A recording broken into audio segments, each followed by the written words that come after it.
ng bayan, maasahan anumang panahon. Magandang oras po sa ating lahat. Narito na ang latest update sa lagay ng ating panahon ngayon at sa magiging lagay ng ating panahon sa susunod na 24 oras. Sa kasalukuyan ay dalawang weather systems ang nakakaapekto ngayon sa ating bansa. Una rito ang easterlies o ang mainit na hangin mula sa karagatang Pasipiko at ang northeast monsoon o amihan na nakakaapekto naman sa extreme northern Luzon.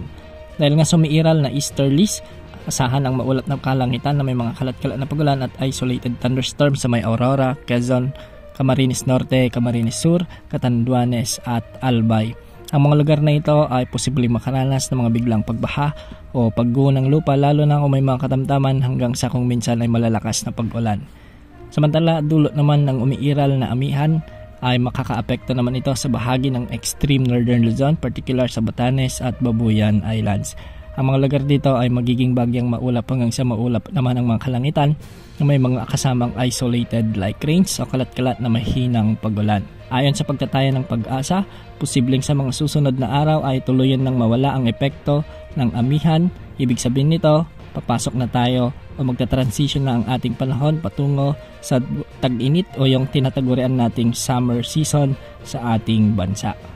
Pero klaruhin lang po natin, walang summer dito sa Pilipinas, pero nakasanayan lang natin na tawagin na summer season ang tag-init dahil na-impluwensyahan tayo ng mga Amerikano nung sinakop nila tayo. Sa Metro Manila, sa nalalabing bahagi ng Luzon, sa may Visayas at Mindanao ay easterlies din ang magdudulot ng bagyang maulap hanggang sa maulap na kalangitan na may mga isolated rain showers and thunderstorms.